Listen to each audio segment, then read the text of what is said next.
Bear cub was balancing over a deep well on a cracking plank. What this baby did was shocking. Let us know where you're watching from. If you love my content, consider supporting it with a super thanks. Also, don't forget to like and subscribe. It'll help us to remain in touch with amazing people like you. The old wooden plank groaned under the weight, its weathered surface splitting with tiny cracks.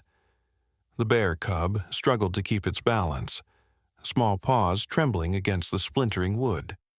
Below, the well gaped like a hungry mouth, so deep that dropped stones never echoed back. Mara Whitfield pressed her face against the cottage window, her breath fogging the glass. The 9-month-old baby had been playing with blocks moments before. Something about the desperate whimpers from outside had made her crawl to the window. Her chubby fingers left prints on the pane as she watched the cub sway dangerously. "That old well should have been covered years ago," muttered Clara, the village baker. She stood frozen at her doorstep, flour still dusting her apron. Her hands shook as she gripped the doorframe. The plank had been there since before she was born, a makeshift bridge that children used to dare each other to cross. The cub's mother was nowhere to be seen.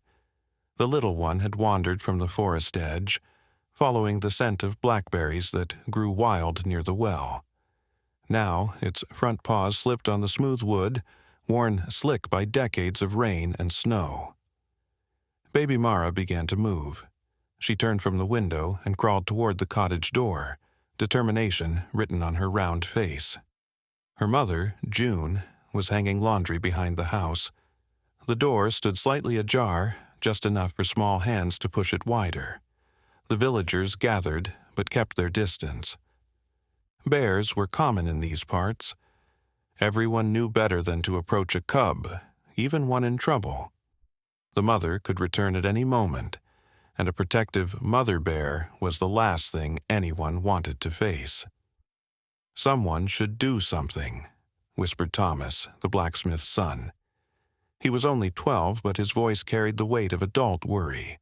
His younger sister, Emma, clutched his sleeve, tears streaming down her face as the cub let out another frightened cry. The plank cracked louder. A piece broke off, tumbling into the darkness below. The cub scrambled, its back legs nearly slipping off the edge. Panic flashed in its small black eyes as it pressed its belly against the wood, trying to distribute its weight. Mara had reached the door. She pushed against it with surprising strength for her size. The hinges squeaked as it swung open. Cool autumn air rushed in, carrying the scent of fallen leaves and distant rain. "That baby!" Clara's voice rose in alarm. She pointed as Mara crawled onto the porch, then down the single step to the grass. The baby moved with purpose, heading straight for the well. The cub heard the new sounds and turned its head. Its ears perked forward, then flattened again as another crack split the air. The plank was failing fast. Maybe 5 minutes remained before it would snap completely. Mara kept crawling. Grass stained her pink dress. Her tiny palms pressed into the dirt, leaving perfect prints. She made small cooing sounds, the same ones she used when playing with her stuffed animals at home. "Get the baby," someone shouted. But fear held everyone in place. The mother bear could be watching from the tree line. Moving might trigger an attack. The cub's whimpers grew more desperate. Gideon Price, the village elder, leaned heavily on his walking stick. His weathered face showed decades of forest wisdom. He had seen bears and humans clash before. Usually, it ended badly for both. But something about this moment felt different. The baby's movements were too deliberate, too calm. The cub tried to back up, but there was nowhere to go. Forward meant falling. Backward meant falling. Its claws scraped uselessly against the smooth wood. A large splinter peeled away, dropping into the void. Mara had covered half the distance to the well. Her progress was slow but steady. June would discover her missing any moment. The laundry line was almost empty, but the baby pressed on, drawn by something the adults couldn't understand. "Look at her eyes," whispered Emma. She had stopped crying, mesmerized by the baby's determination. Mara's gaze never left the cub. There was no fear there, only a strange kind of recognition. The forest held its breath. Even the birds had gone quiet. The usual afternoon sounds, rustling leaves, chattering squirrels, buzzing insects, had faded to nothing. Nature itself seemed to be watching. Another crack. The plank sagged in the middle, bowing under the cub's weight. Its body tensed, preparing for the fall.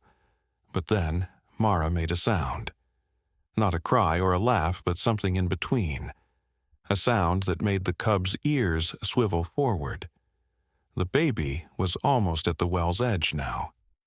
The stone rim stood as tall as her shoulders. She would have to pull herself up to see over. Her little fingers reached for the rough stones, finding purchase in the ancient mortar. "She'll fall in, too," Thomas said, his voice cracking. He took a step forward, then stopped. The cub had gone very still, watching the baby with an intensity that seemed almost human.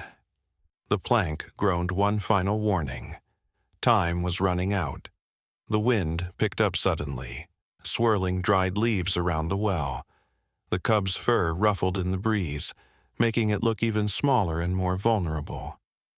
Its mother had been gone for hours, searching for food deeper in the forest.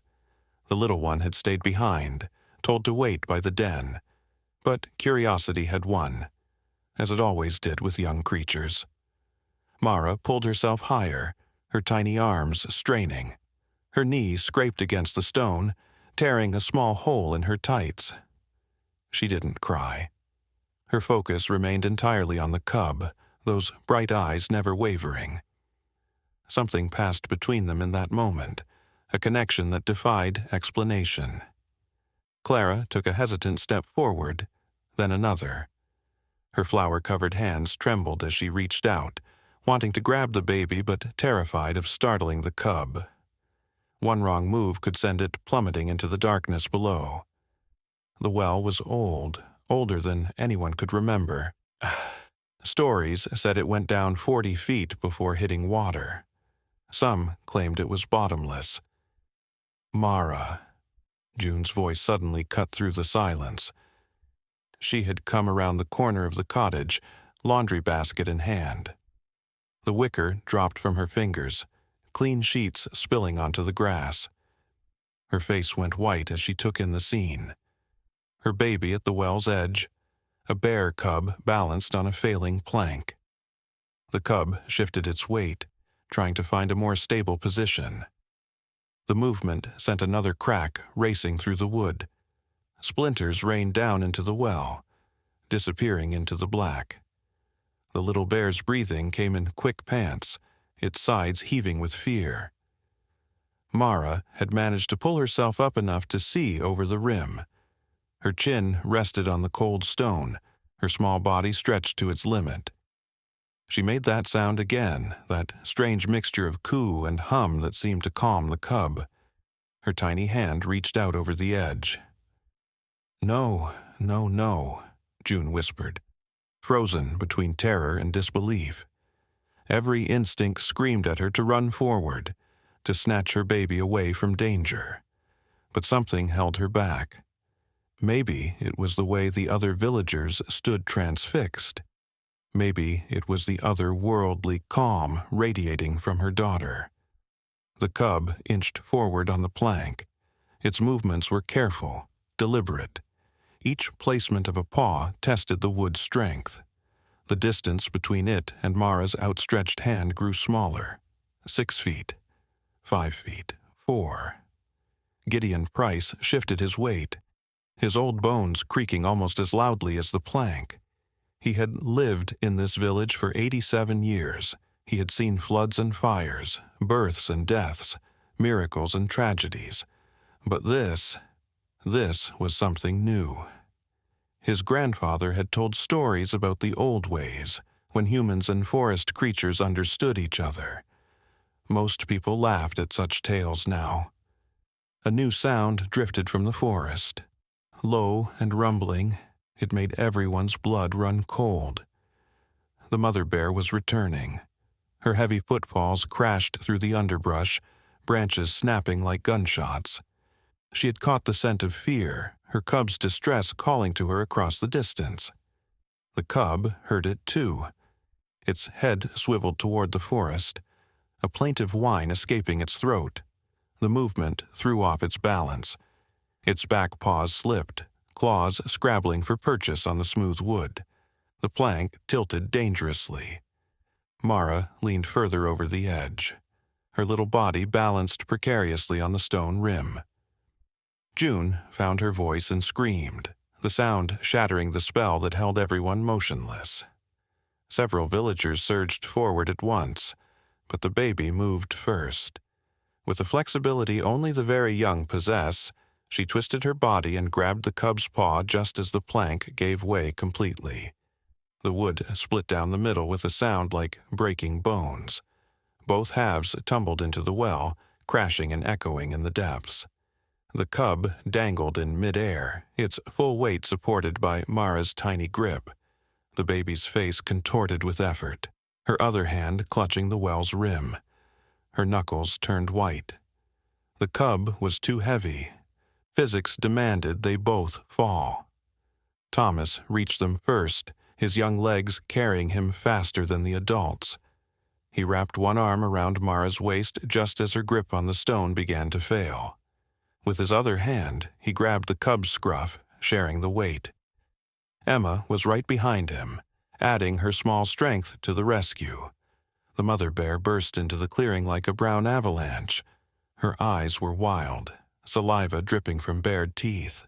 She saw her cub hanging over the well, saw the human children holding it, and let out a roar that shook windows and houses 3 streets away. "Don't let go," Thomas grunted, his arms burning with strain.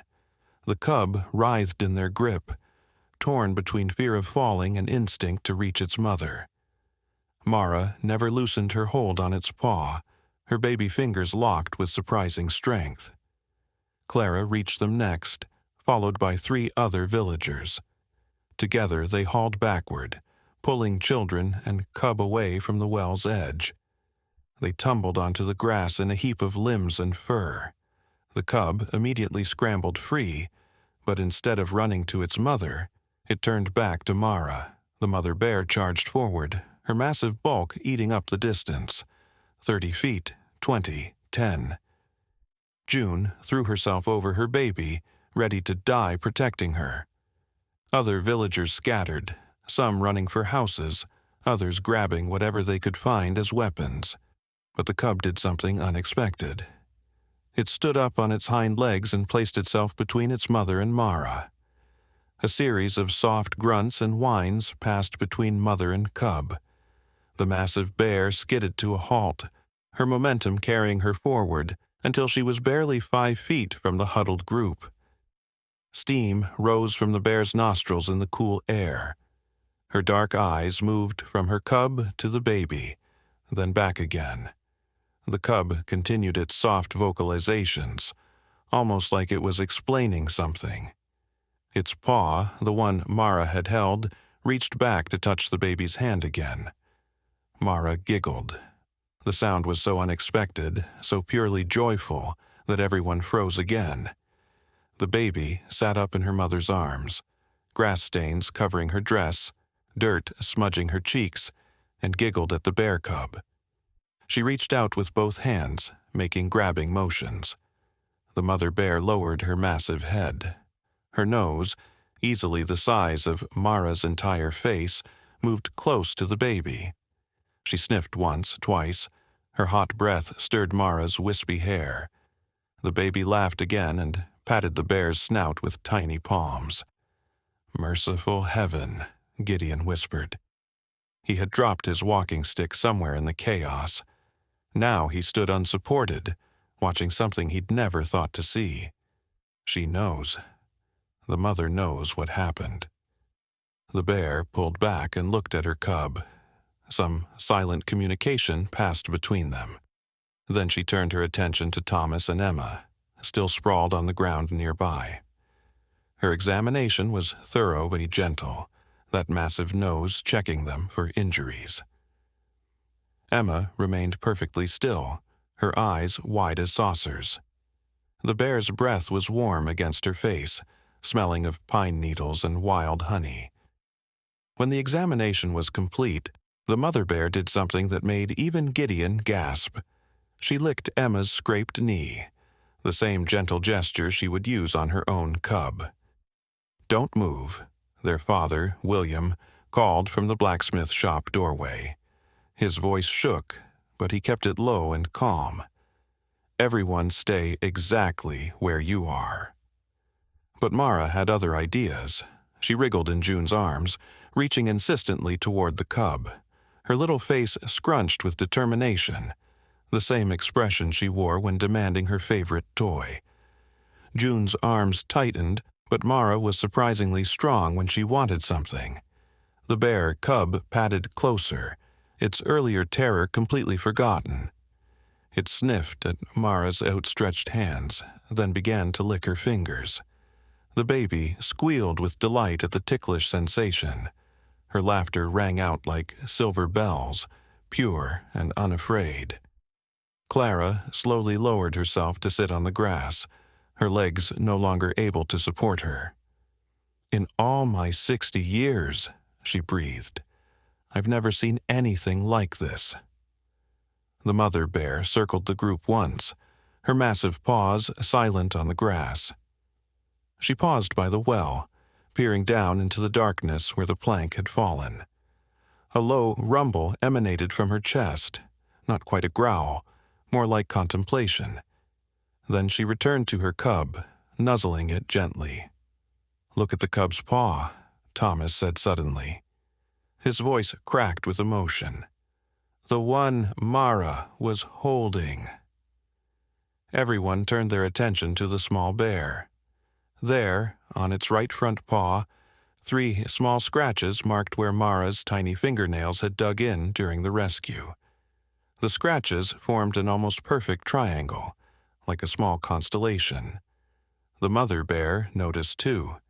She sniffed at the marks, then looked at Mara with those impossibly deep eyes.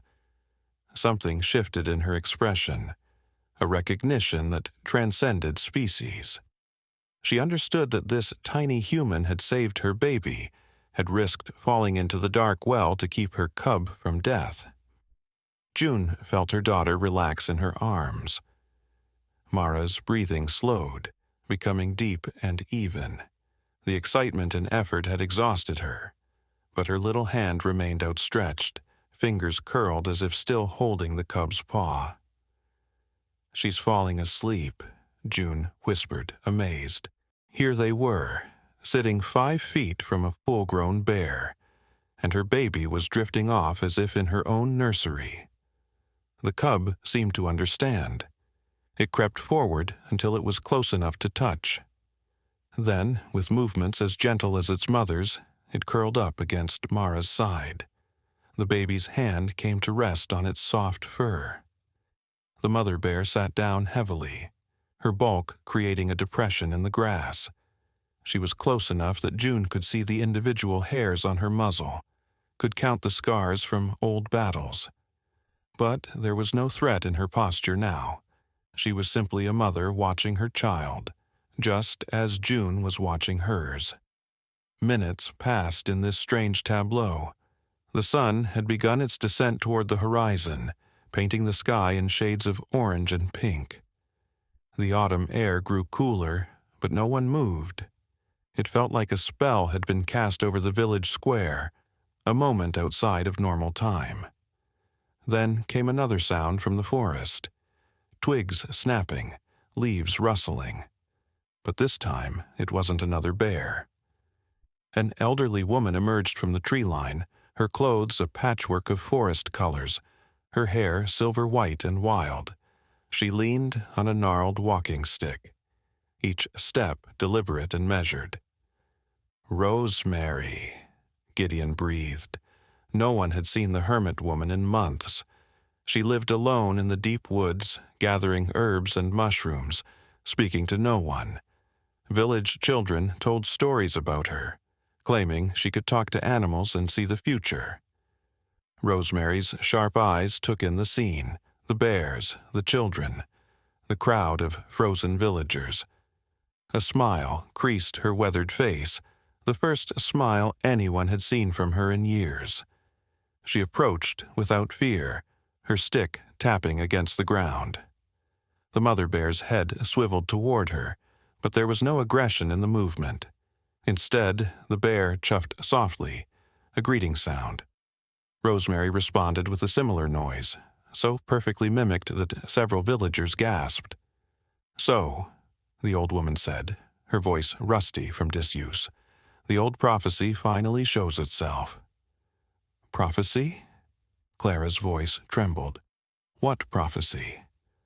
Rosemary settled herself on a nearby tree stump, her joints creaking like old hinges. "My grandmother told me, and her grandmother told her. One day, when the veil between worlds grows thin, a child would bridge the gap. A child too young to know fear, too pure to see difference." She pointed her stick at Mara, still sleeping against the cub. "When human and beast remember their ancient connection, that's when the healing begins. That's when the forest and village become one again." William had crept closer, leaving the safety of his doorway. "That's just an old wives' tale," he said, but his voice lacked conviction. "Is it?" Rosemary's eyes twinkled. "Then explain what you're seeing. Explain why that mother bear hasn't torn you all apart for touching her cub. Explain why that baby knew exactly what to do." The mother bear stood suddenly, muscles rippling under her thick coat. Everyone tensed, but she merely walked to the well and peered down again. Then she did something that made Rosemary nod knowingly. The bear began to push loose stones and dirt toward the opening, using her massive paws like shovels. "She's covering it," Thomas said, wonder in his voice. "She's filling in the well." "Of course she is," Rosemary said. "It nearly killed her child. And now she knows human children play here too. Bears have long memories, longer than most assume." Other bears began emerging from the forest. Not many, just 2 or 3, different sizes and ages.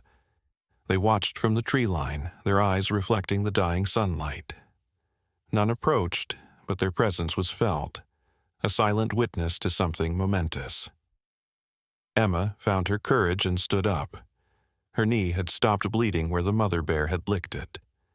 She walked slowly to the well and picked up a stone. Looking at the mother bear for permission, she tossed it onto the pile. The bear chuffed approvingly. One by one, the villagers joined in. Thomas, Clara, even skeptical William. They formed a chain, passing stones and earth, working alongside the massive bear to seal the dangerous well. The work was swift with so many hands and paws. As they worked, Mara stirred in her mother's arms. The cub lifted its head, yawning widely to show tiny white teeth. The 2 babies looked at each other with the simple acceptance that only the very young possess. To them, this was not strange. To them, the world had always been this way, full of friends in all shapes and sizes. "The bridge is built," Rosemary said softly. "What happens next will echo for generations." The hermit woman stood with difficulty, her old bones protesting. She walked to June and Mara, then knelt despite the pain it must have caused. From her tattered coat, she pulled out a small leather pouch. "Elderflower and moonbell," she said, opening the pouch to reveal dried herbs. "Brew this as tea when the little one is older. It will help her remember this day when memory fades. She has a gift now, a connection to the wild. It would be a shame to lose it to the forgetfulness of growing up." June accepted the pouch with trembling hands. Remember what? What gift? But Rosemary was already walking away, heading back to her forest home. She paused at the tree line and looked back. The gift of understanding. The gift of bridge building. The same gift that child showed today. The ability to see hearts instead of shapes, souls instead of species. The old woman disappeared into the shadows between the trees, leaving behind only the lingering scent of wild herbs and pine. The villagers stood in stunned silence, processing what they had just witnessed. The well was now completely sealed, a mound of earth and stones marking where danger once gaped. The mother bear gave the mound one final pat with her massive paw, then turned to her cub. She made a soft sound, clearly calling it to follow. But the little bear hesitated, looking between its mother and Mara. The baby had woken fully now and was reaching out again, making small, distressed sounds as she realized her new friend was leaving. "Mama," Mara said clearly, her first real word. But she wasn't looking at June. Her eyes were fixed on the mother bear. June's breath caught in her throat. Did she just... The mother bear stopped mid-stride. Her great head swung back, those ancient eyes studying the human baby with newfound interest. She padded back slowly, each step deliberate and careful. When she reached the group, she lowered her massive head until her nose touched Mara's outstretched hand. The baby giggled and patted the bear's snout. "Mama," she said again, this time looking at June, then at the bear, as if making a connection between the two mothers. Tears rolled down June's cheeks. Her baby's first word, spoken in such an extraordinary moment.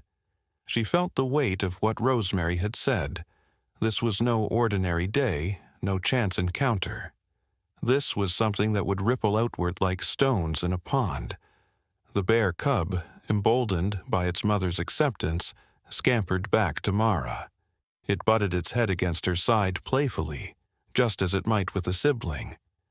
Mara laughed, that pure sound that seemed to light up the growing dusk.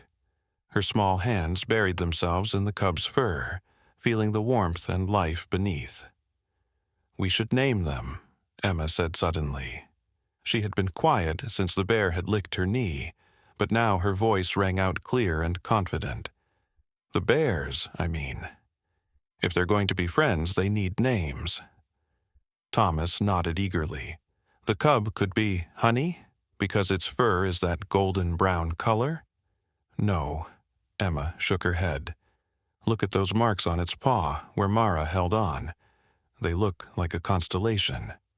We should call it Star." The mother bear seemed to approve. She chuffed softly and nudged her cub, Star, with her nose. The little bear tumbled over dramatically, making Mara laugh even harder. Even some of the adults found themselves smiling at the cub's antics. "And the mother?" Clara asked, surprising herself by participating in what should have felt like foolishness. But after what she'd witnessed, normal rules no longer seemed to apply. "Grace," June said softly, "for the grace she showed us. For not." She couldn't finish, couldn't voice what they all knew could have happened. The newly named Grace seemed to understand she was being discussed. She sat back on her haunches, a position that made her tower over the seated humans despite being lower than her usual height. Her eyes moved from face to face, as if memorizing each villager. Then something extraordinary happened. Grace lifted one massive paw and placed it gently on June's shoulder. The weight was significant but carefully controlled. Mother to mother, they looked at each other across the species divide. June felt a jolt of understanding. They were the same, bonded by the fierce love for their children. "She knows," June whispered. "She knows I would have died for Mara, just as she would die for Star." Grace removed her paw and turned her attention to Thomas. The boy remained still as the bear sniffed him thoroughly, then surprised everyone by licking his cheek. It was a gesture of approval, of thanks. Thomas had helped save her cub, and bears did not forget such debts. The forest was full dark now, stars beginning to appear in the clear autumn sky. The temperature had dropped considerably, and several villagers shivered in their thin clothes. But no one wanted to leave. No one wanted to break whatever spell had been woven here. Then, from the darkness of the forest, came new sounds. Soft footfalls, multiple sets, approaching from different directions. The bears at the tree line stood straighter, alert but not alarmed. Something was coming. The first to emerge into the village square was a deer, a magnificent stag with antlers that seemed to capture starlight. Behind him came others, a family of foxes, several rabbits, a badger, even a cautious wolf lingering at the very edge of light. They arranged themselves in a loose semicircle, all eyes fixed on the central group. By all the saints, William breathed. He had given up any pretense of skepticism. His blacksmith's hands, used to shaping hard metal, trembled like leaves. Gideon sank to his knees, not from weakness, but from reverence. "It's like the old stories," he said, his voice thick with emotion, "before the great separation, when animals and humans spoke the same language of the heart." Star, unaware of the momentous nature of what was happening, decided this was an excellent time to play. The cub bounded toward the foxes, who scattered briefly before realizing there was no threat. One of the younger foxes actually engaged, and soon the two were tumbling together in the grass while their parents watched. Mara clapped her hands in delight. She wriggled to be put down, and June, moving as if in a dream, set her on the grass. The baby crawled toward the playing animals, her laughter drawing other young creatures closer. A rabbit kit hopped near, nose twitching curiously. Mara reached out slowly, having learned gentleness from her encounter with Star. The kit allowed itself to be petted, its soft fur like silk under Mara's exploring fingers. Soon she was surrounded by young animals, all drawn by that inexplicable magnetism of innocence, recognizing innocence. "The children," Rosemary's voice drifted from the forest, though she remained unseen. "It always starts with the children. They remember what we adults have forgotten." Emma and Thomas exchanged glances, then joined Mara on the grass. Other village children, emboldened by their bravery, crept forward. Soon the square was full of intermingling young ones, human children and forest babies playing together under the watchful eyes of their respective parents. Grace moved through the gathering like a ship through water, her presence commanding respect but not fear. She paused by the stag, and the two great creatures touched noses briefly. Some communication passed between them, some acknowledgement of the significance of this moment.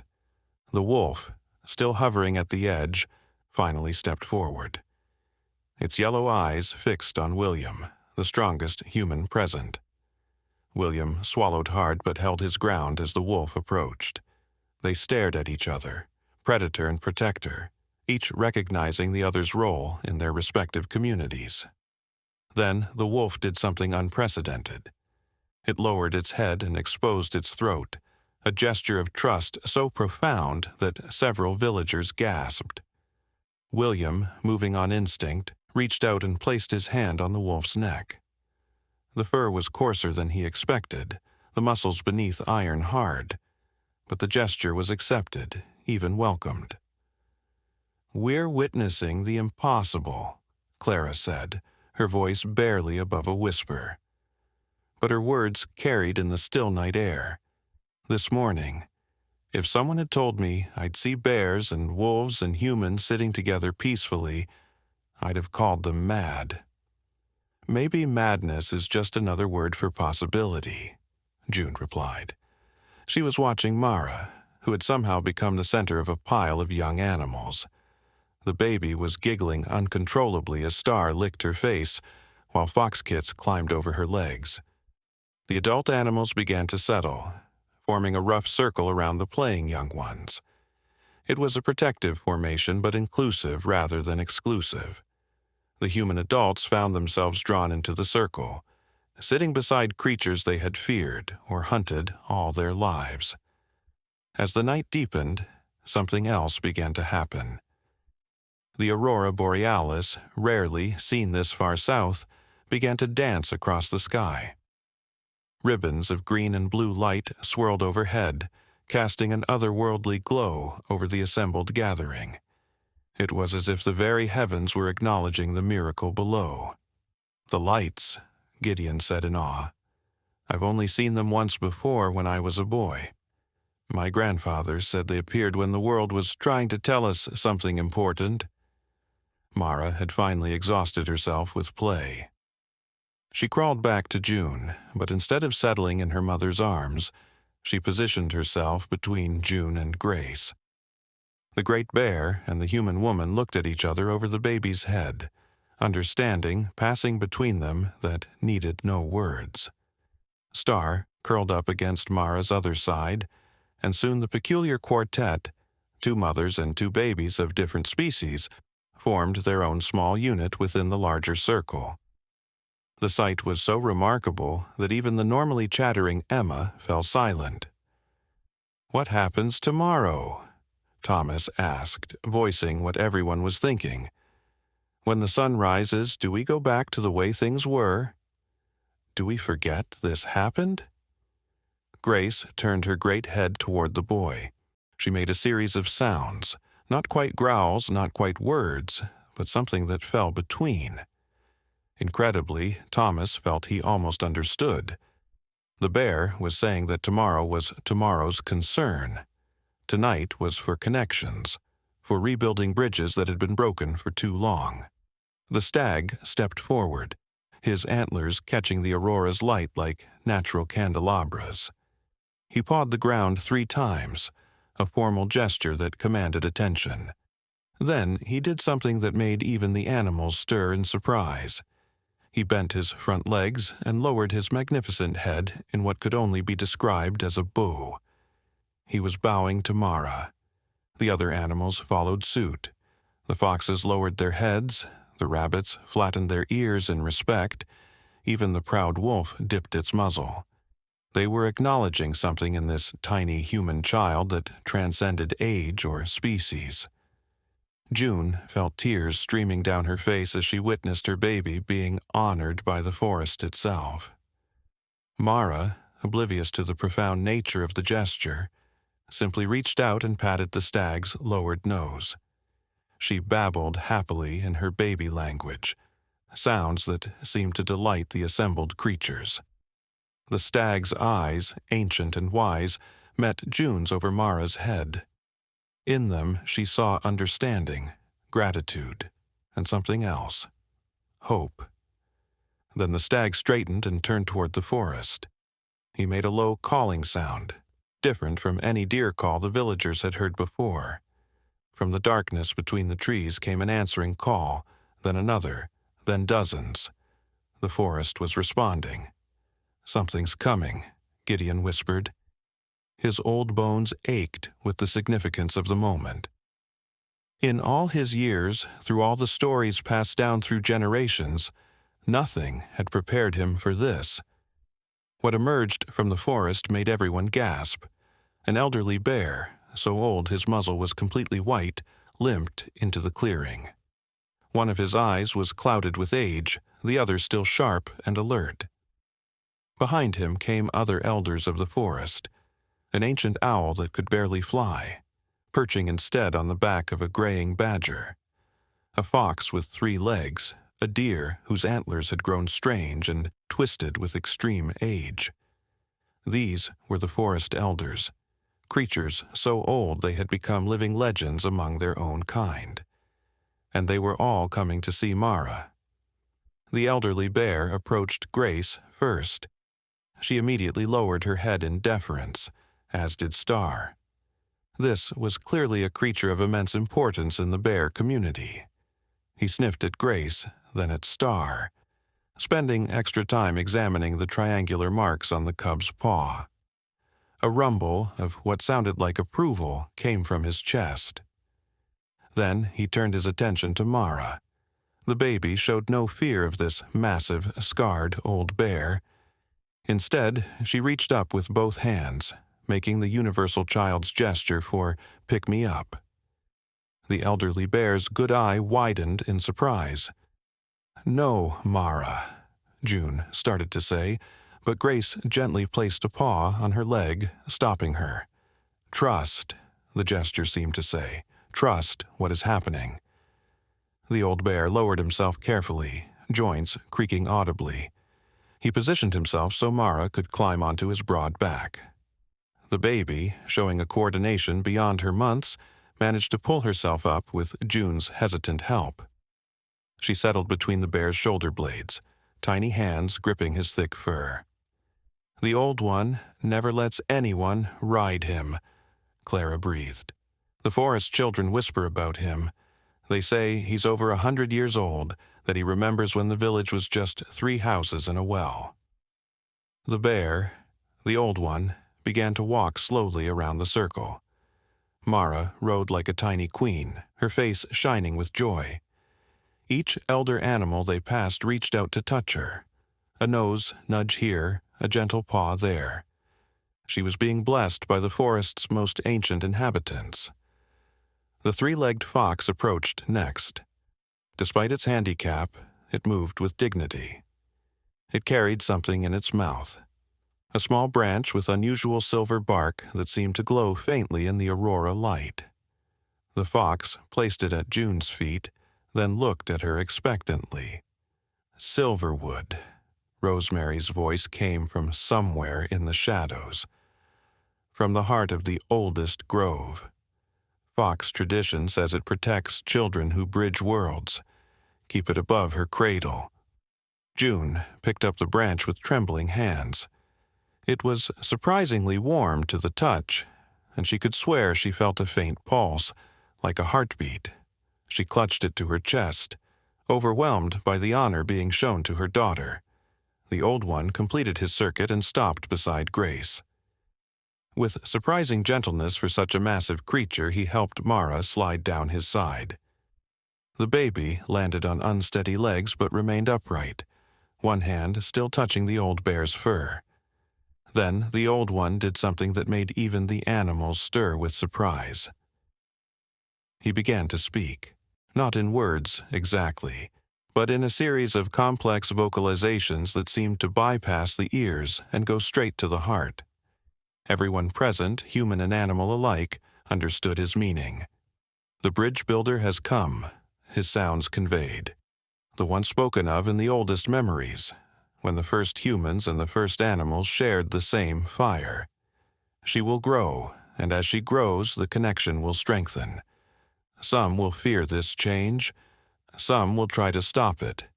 But the seed is planted now, the young ones will remember." He turned to face the village children. Thomas and Emma sat transfixed, along with a handful of others who had crept closer during the evening. The old one's message continued, directed now at them. "You who have witnessed this night, you carry responsibility. Protect the bridge builder. Learn her ways. When fear and old habits try to separate us again, remember. Remember that a baby's hand can hold a bear's paw. Remember that a wolf can trust a blacksmith. Remember that we are more alike than different." Star chose that moment to demonstrate this truth by pouncing on Thomas's shoe, playing with the laces. The boy laughed, the sound breaking the solemn moment and reminding everyone that joy was the foundation of this strange gathering. The ancient owl, despite its struggling wings, managed to flutter from the badger's back to a low branch. Its voice, when it came, was like dried leaves rustling. "The old agreement must be renewed," it hooted. "No human will hunt beyond need. No animal will attack without cause. The well is sealed, but a new spring will flow. a spring of understanding. Mark this place. Make it sacred to both village and forest. William stepped forward, surprising himself with his boldness. "I'll forge a marker," he declared. "Bronze so it won't rust, something to commemorate this night." "And I'll bake bread," Clara added, finding her courage. "Every full moon I'll leave fresh loaves at the forest edge, for the creatures who showed us trust tonight." Other villagers began making their own pledges. The doctor would tend injured forest animals. The teacher would tell the true story of this night to all children. The woodcutter would only take dead trees, leaving the living forest intact. Grace listened to each promise, her intelligent eyes weighing the sincerity of the speakers. When the pledges were done, she rose and walked to the mound covering the old well. With her massive paws, she began arranging the stones in a pattern. Star and several other animals joined her. When they finished, the stones formed a rough circle with lines radiating outward like sun rays. At the center, where the well opening had been, Grace placed a paw print in the soft earth. She then looked at June expectantly. Understanding dawned. June carried Mara to the center and helped her place her tiny handprint next to the bear's paw print. The size difference was staggering, but the prints were side by side, equal in importance. One by one, the other children added their handprints. The adult villagers followed, then the animals added their various prints: paw, hoof, and claw. Soon the earth was covered with overlapping marks, a testament to the unity of this night. The aurora above suddenly flared brighter, sheets of green and purple light dancing with increased intensity. The lights seemed to descend, coming closer to Earth than anyone had ever seen. For a moment, it felt as if the gathering was enclosed in a bubble of celestial light. In that light, something shifted. The animals' eyes held even more intelligence, as if the barrier between species had thinned even further. Some villagers later swore they heard actual words in the animal sounds, though none could agree on what was said. Mara yawned hugely, finally succumbing to exhaustion. She curled up right there on the ground, using Star as a pillow. Grace lay down on one side of her, June on the other. The sight of Bear and human mother bracketing the sleeping children sent a wave of emotion through the gathering. "We should all rest," the old one conveyed. "Dawn will come soon, and with it challenges. Some will not believe, some will fear what has begun, but the children will remember. The bridge is built. Now it must be maintained." The animals began to settle for the night, not returning to the forest, but choosing to rest here in the village square. Foxes curled up beside dogs, deer lay down near cows in the adjacent field. The wolf pack arranged themselves protectively around the perimeter. The villagers, after some hesitation, began bringing blankets and pillows from their homes. They created makeshift beds on the ground, unwilling to break the spell by retreating indoors. Soon the square looked like the strangest slumber party ever assembled. As the night deepened, conversations sprang up. Not loud exchanges, but quiet murmurs between species. Emma found herself nose to nose with a young rabbit, sharing secrets in whispers and twitch. Thomas and a wolf pup engaged in a silent game of mimicry, each copying the other's movements. The old one positioned himself like a guardian statue, his clouded eye closed, but his good eye vigilant. Other forest elders took similar positions, creating a protective circle around the sleeping young ones. Their message was clear. This peace would be defended. June lay wakefully beside her daughter, her mind racing with the implications of what had happened. How would she explain this to others? How would Mara's life change? What did it mean to raise a bridge builder? As if sensing her thoughts, Grace shifted slightly, her warm bulk reassuring against June's side. A soft rumble came from the bear's chest.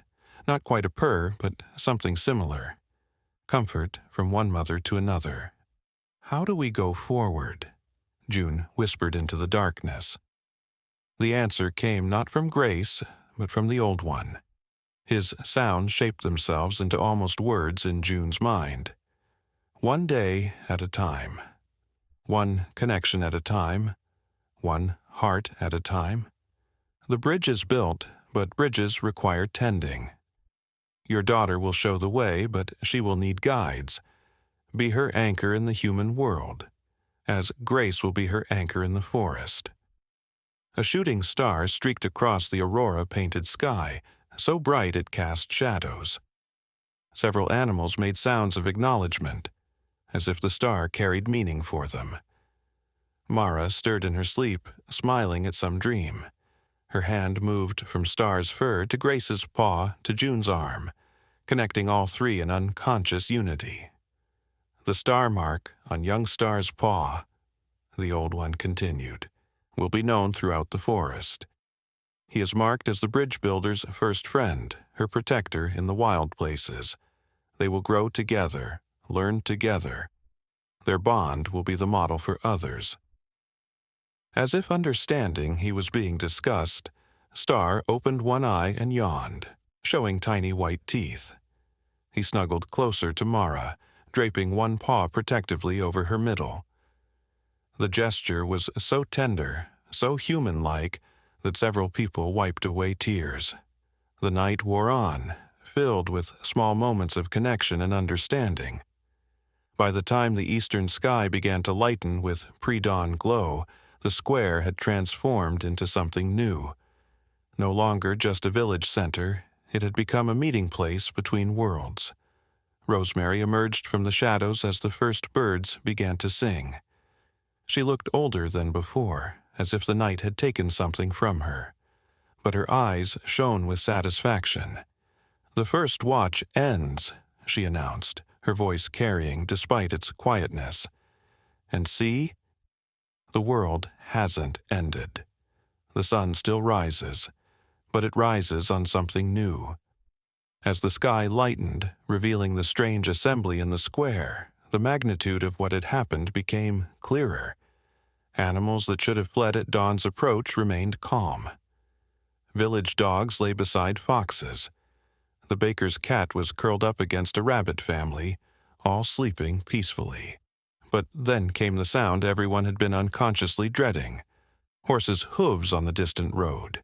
Many horses moving fast. The king's patrol always passed through the village on market days, but this was too early, too urgent. The Old One's eye snapped open.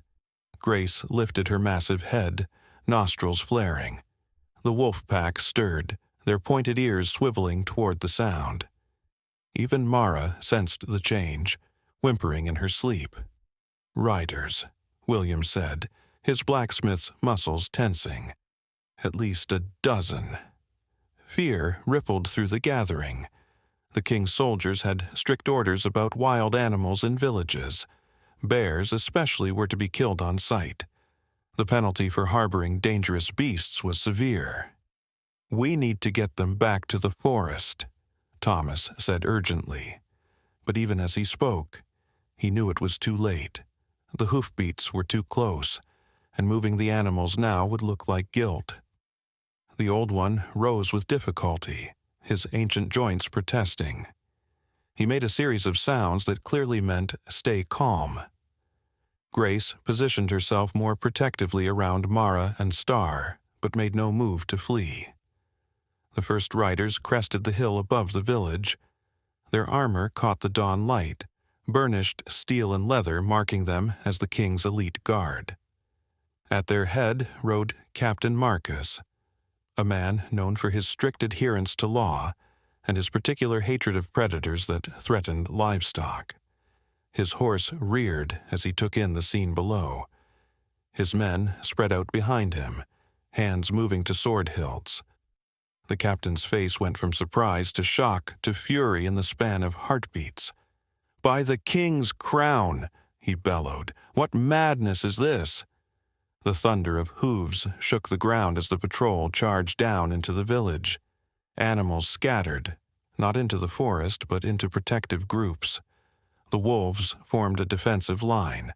The bears gathered the cubs. Even the deer lowered their antlers. June clutched Mara tighter, her body shielding her daughter. Star pressed against them, a tiny growl rumbling in his chest. Grace rose to her full height, standing between the riders and the children. Captain Marcus reined his horse to a stop mere feet from the group. His sword rang as he drew it from its sheath. "You harbor beasts in the king's village? You consort with wolves and bears? Have you all gone mad?" "Please," Gideon stepped forward, leaning heavily on his recovered walking stick. "You don't understand what's happened here. These animals, silence." Marcus's blade point swung toward the old man. "I see all I need to see. Wild beasts among children. A bear cub being held like a pet. Wolves in the village square. This is black sorcery." One of his men, younger and less certain, spoke up. "Captain, the animals aren't attacking. Look at them. They're protecting the children." Marcus whirled on the soldier.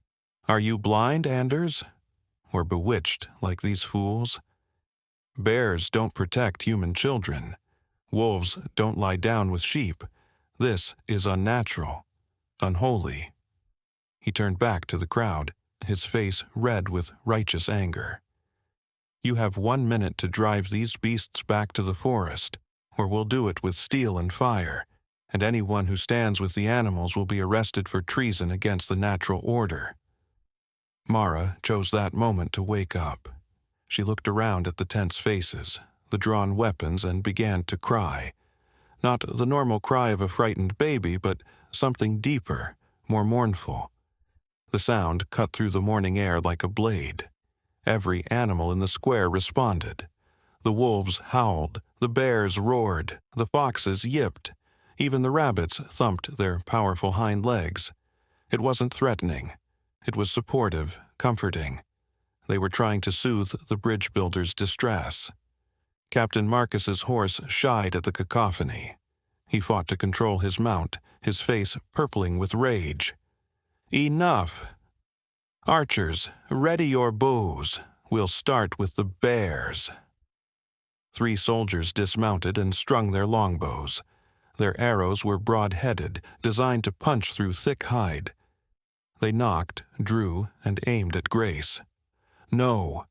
Thomas threw himself in front of the great bear. Emma joined him, then other children, forming a human shield. Their parents cried out but didn't pull them back. Instead, more villagers stepped forward. "You'll have to shoot through us," Clara declared, flour still dusting her apron from yesterday's baking. "These animals saved a child's life. They've shown more humanity than you're showing now." The archers hesitated, looking to their captain for guidance. Shooting bears was one thing. Shooting villagers, even defiant ones, was quite another. Then the old one did something that changed everything.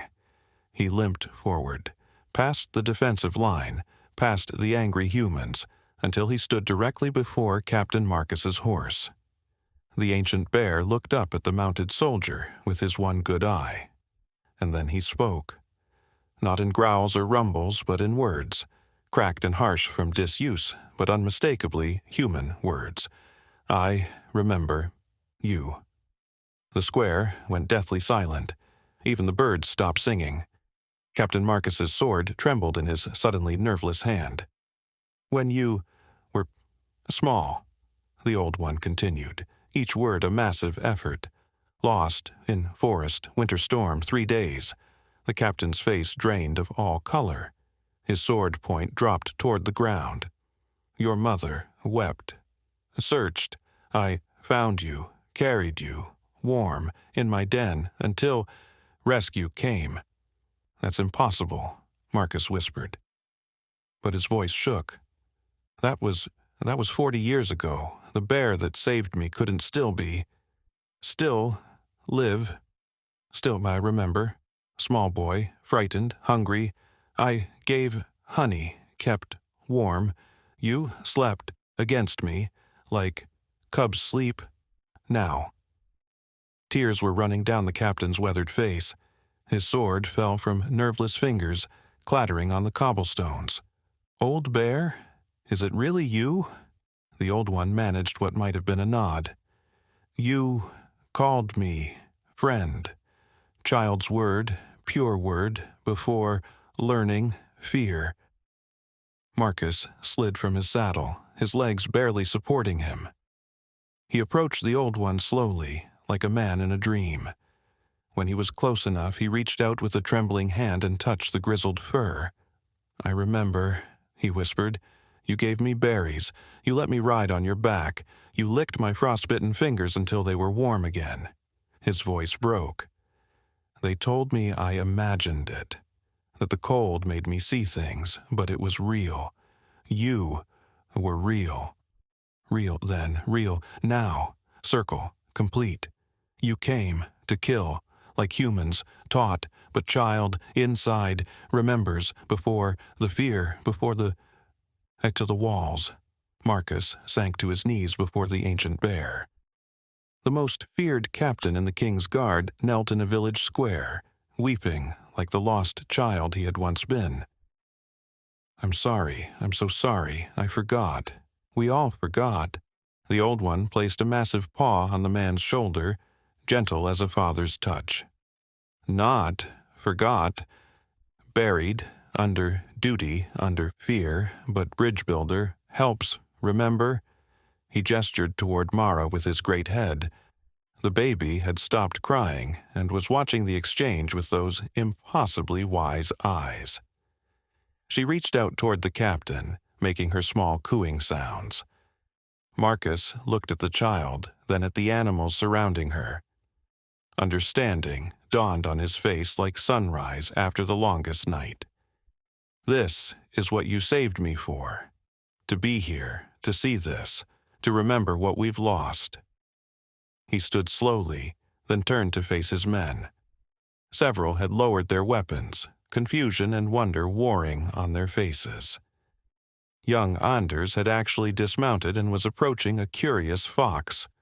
Stand down, Marcus ordered, his voice steady now. All of you, stand down. There will be no killing here today. But Captain, one of the older soldiers protested, the king's laws are made by men who have forgotten, Marcus said. He looked at the old one, then at the assembled villagers and animals. Men who have never known the warmth of a bear's den in winter. Men who have never seen a baby's hand heal centuries of fear.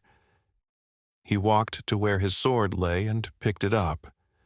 For a moment everyone tensed. Then, in a gesture that would be remembered for generations, Captain Marcus drove the blade point first into the earth at the center of the memorial circle. I claim this ground as sanctuary, he declared, using an ancient rite that predated the current king's rule. By the old laws, the ones written before fear divided us, I declare this place sacred. No weapon may be drawn here in anger. No blood may be shed in malice. Human and animal may meet as equals. You can't, another soldier began. I can and I have. Marcus cut him off. He pulled off his captain's insignia and laid it at the sword's hilt. If the king objects, let him come himself and tell me I'm wrong. Let him look into the eyes of the bear who saved his captain's life as a child, and tell me these creatures are only beasts. The old one made a sound that might have been a chuckle. Brave as child, brave as man, the bridge holds.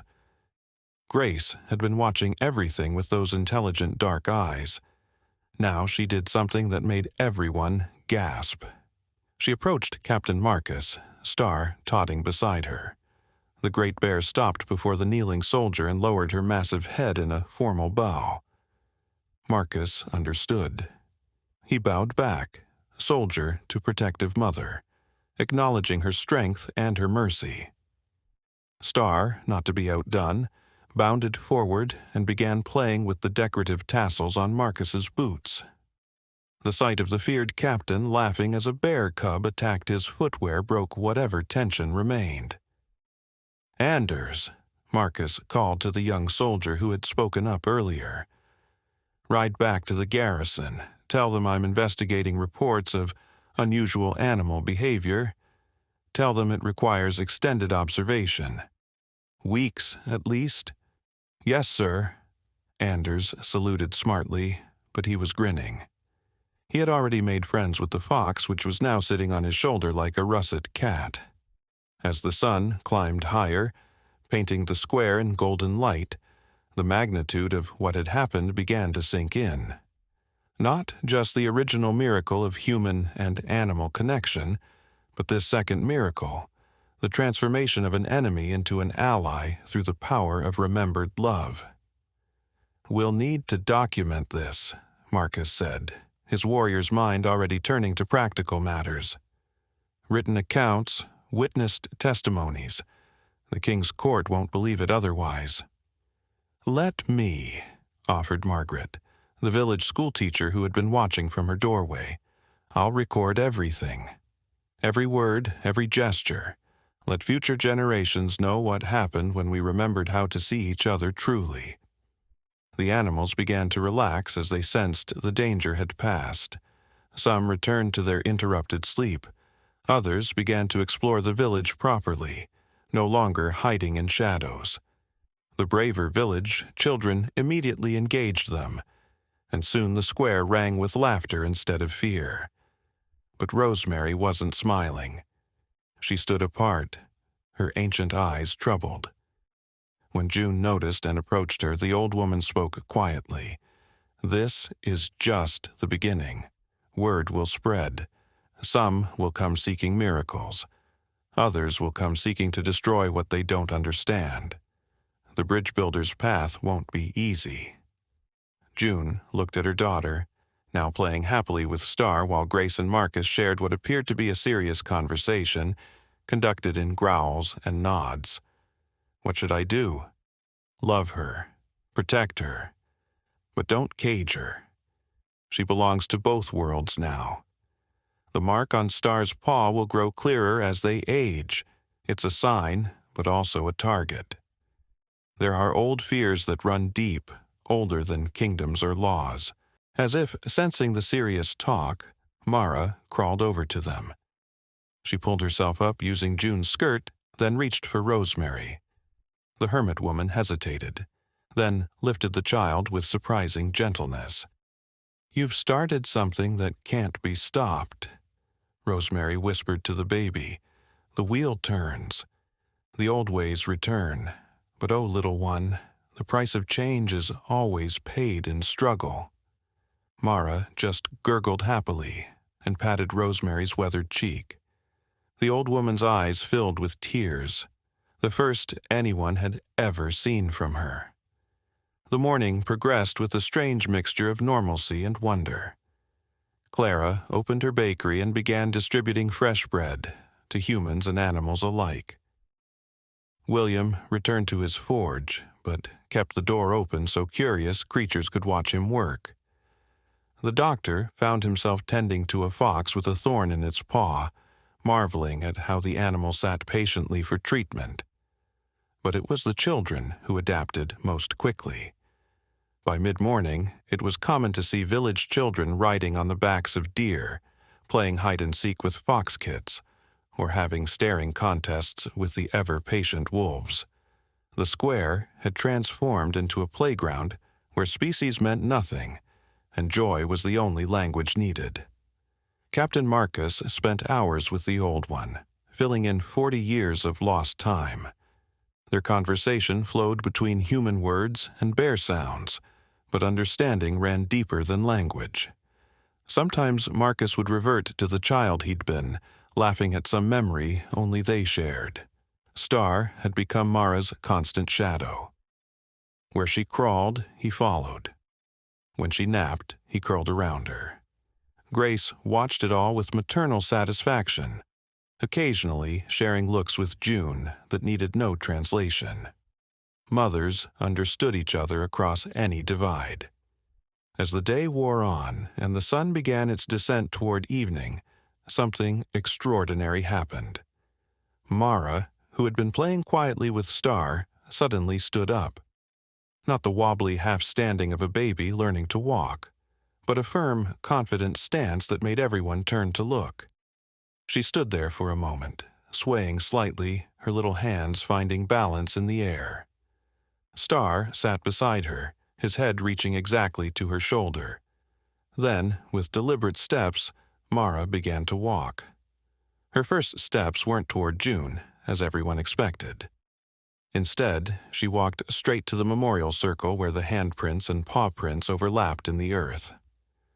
She placed her tiny foot directly in the center, on the spot where the old well had been. The ground began to glow. It started as a faint shimmer, like heat waves rising from summer stone, but it grew brighter, warmer, until golden light pulsed upward from the earth. The light touched each print in the circle, human and animal alike, making them shine like stars fallen to earth. "The spring," Rosemary breathed. "The owl spoke true, a new spring flows." From the spot where Mara stood, water began to bubble up. Not the stagnant darkness of the old well, but crystal-clear water that sparkled with its own light. It fountained gently around the baby's feet, neither too hot nor too cold, spreading outward in tiny rivulets. Every creature in the square felt the call. They came forward, bears and humans, wolves and children, foxes and elders, forming concentric circles around Mara and the new spring.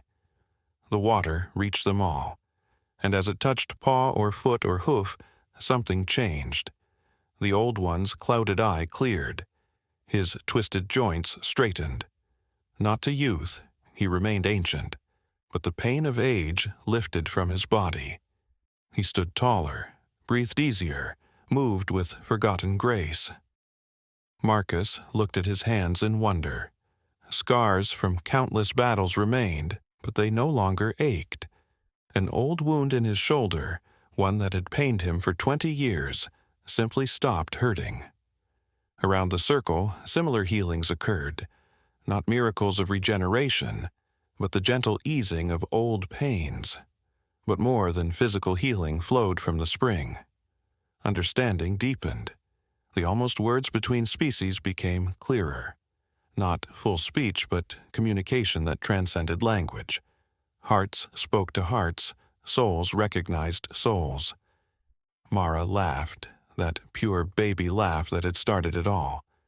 She splashed in the spring water, sending droplets flying.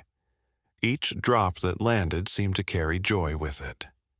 Star jumped in beside her, and soon cubs and children alike were playing in the magical water while their parents watched in wonder. "This is why," the old one said, his voice clearer now, though still rough. "Why the bridge builder came, not just to unite us, but to heal what was broken. The spring will flow as long as the peace holds, and when humans and animals forget again, it will run dry, waiting for another bridge to be built." Grace nuzzled her cub, then did something unprecedented. She spoke, her voice deep and warm as honey. "My cub bears the mark of the bridge," she said, indicating the triangular scratches on Star's paw that now glowed faintly gold. "He will grow with the human child. They will be the first of many pairs, human and animal, bound not by ownership but by choice. Through them, both our kinds will remember what we forgot." June found her voice, though it trembled with emotion. "How do we keep this? How do we make sure we don't forget again?" It was Mara who answered, though she spoke in baby babble that somehow everyone understood. Her meaning flowed through the spring water, carried on the golden light. Love, trust, play, share. Simple things, baby things. Things grown-ups forget but hearts remember. When scared, hold paws. When sad, give hugs. When happy, laughed together. When angry, splash in water until silly again. The profundity of wisdom from a child who had barely spoken her first word left everyone speechless. But then, bridge builders had always seen with different eyes. As the sun set behind the forest, painting the sky in shades of rose and gold, the spring settled into a steady, gentle flow. It pooled in a natural basin, creating a small pond where the well had been. The water remained crystal clear, with that faint golden shimmer that marked it as something beyond ordinary. "We'll build around it," William declared. A pavilion, open to sky and forest alike, stone and wood together, human craft and natural growth. "And we'll gather here," Clara added, "humans and animals whenever the moon is full, to remember, to renew the promise, to let our children play while we share stories." "I'll stay," Captain Marcus announced, surprising no one. "My sword remains here as seal and symbol. Let others patrol the kingdom's borders. I'll guard something more precious, the place where fear died and love was reborn." The old one nodded approvingly. "I, too, will stay near. My winters grow short, but what time remains belongs here, to teach the young, all young, the old ways that are new again." As stars began to appear in the darkening sky, the aurora borealis returned, dancing in ribbons of green and blue and purple. But now the light seemed to originate from the spring itself, rising like luminous smoke to paint the heavens. Mara finally tired from her day of miracles. She toddled to the spring's edge and sat down, Star immediately curling up beside her. Grace lay down behind them, creating a warm backrest. June settled on Mara's other side, and without hesitation, Marcus joined them, completing the circle. All around the spring, others followed suit. Human and animal families intermingled, children and cubs piled together in comfortable heaps. The spring's gentle murmur provided a lullaby, its golden glow a nightlight for all species. As Mara's eyes drooped closed, she reached out with both hands. One small hand found Star's paw, fingers curling around the marked pad. The other found her mother's hand, linking human to human. Through her, the connection flowed. Animal to child to adult, wild to tame to bridge between. "The beginning," Rosemary said softly, settling herself against a comfortable stone. Even the ancient hermit woman looked younger in the spring's light. Her usual sternness softened to something like hope. "Not an ending, but a beginning. Tomorrow brings new challenges, new fears to face, new bridges to build. But tonight we rest," Grace finished, her voice a warm rumble. "All of us, together, as it was meant to be." The spring gurgled softly, its magic settling into the earth, into the air, into the hearts of all present. Not a dramatic magic of spells and wonders, but the quiet magic of connection, of understanding, of love transcending difference. And at the center of it all, a baby and a bear cub slept peacefully, their breathing synchronized, their dreams shared. On Star's paw, the triangular mark glowed softly, no longer a scar, but a sign. A promise. A bridge that would never again be fully broken. The old well was gone. In its place flowed the spring of understanding, born from a baby's tears of joy, a mother's trust, a bear's courage, and a village's open hearts. As long as children played in its waters, as long as creatures drunk from its depths, as long as the memorial circle remembered that first miraculous day, the bridge would hold. Some say if you visit that village on a full moon night, you can still see them gathered. Humans and animals sharing stories, children and cubs playing without fear, mothers of all species watching with knowing eyes. And in the center, where the spring flows eternal, the handprints and paw prints glow with golden light. reminding all who see that love knows no boundaries. Courage comes in all sizes, and sometimes the smallest hands can build the strongest bridges. The bridge builder had come. The healing had begun. And in a village where a well once threatened death, life now flowed abundant and magical, connecting all hearts brave enough to drink deeply of understanding. This is how the world changes, not with grand proclamations or mighty battles, but with a baby's giggle, a cub's trust, and the magical moment when fear gives way to love. The spring still flows there, waiting for any who need reminding that we are all more alike than different, all seeking the same warmth, the same connection, the same home in each other's hearts. And Mara? She grew up drinking from that spring, playing with Star, learning from Grace and the Old One, protected by Marcus and loved by all. But that, as they say, is another story altogether.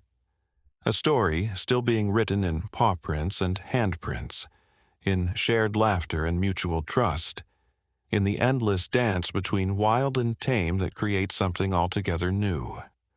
A world where bridges once built can never truly fall,